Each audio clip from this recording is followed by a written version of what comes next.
أنا أبي يابانا هيبا والله بالله كبرها الصوماليات aad bay u jiljilicsan yihiin aad iyo aad gabdhihii kaloo la dheelaya ayay waxay ku leeyihiin excuse iyagoo raadinaya niman aan oola keena nimana ooga shakeenay walaal macaan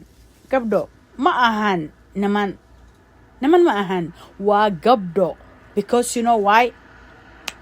gabdhaha waxay sameeyeen practice waxay sameeyeen exercise xoogan jirkoodii dhaseen or xoogan ayay sameeyeen marka I don't know waxaan idin dhaho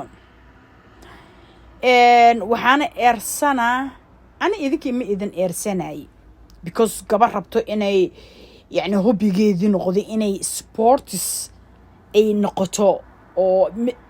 sportyada mid kamid ah inay yani ay ka qayb qaadato hobbigeedii ay markino ay ka miro dhaliso u baahan ayaa taa laakiin waxaan aniga eedaynaa waxay tahay dadka inay idin wadeen idin yiraahdeen oo waxa idin geenaynaa adduunyadan kale la tartama dadkaas ayaan maaragtay aan la yaabanahay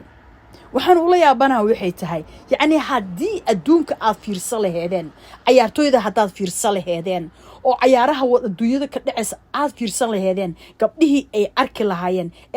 gabdhahaasay u dhisan yihiin murqahooda say u dhisan yihiin jirkooda say u dhisan yihiin war idanka camankiina catuuti waa bujuq waa camankiina dadkan dheelaayana cadiin dhan ma laha laftaas soo baxayso maxaa idinka qaldan gabadha sportiska si kasta u cayilan tahay camankeeda iyo calool buluqbuluqle iyo calool macal buluqbuluqle iyo daan buluqbuluqle iyo ma qabto number 1 secondin gabadhaas waxay ka dhisan tahay in jirkeeda dhanba cadiin uu ka maqan yahay goonkeeda soo baxsan that's the one thing aadu malaysin inay tahay maaragtay nin jawlankeeda soo baxsan because macal dhan ma qabto because waxa way jawlankeeda wuxuu soo baxsan yahay orodkay ordaysay practice-kay sameynaysay baa cadiintii oo dhan iyo islaamigii iyo wixii jiljilaac ahay oo dhan ka qaadanayo marka please hana ceebaynina hadda ka hor gabar aad orodadii geeseen markaase markay ay maaragtay laba jeer ay boobooday and I was like oh shit haye haddana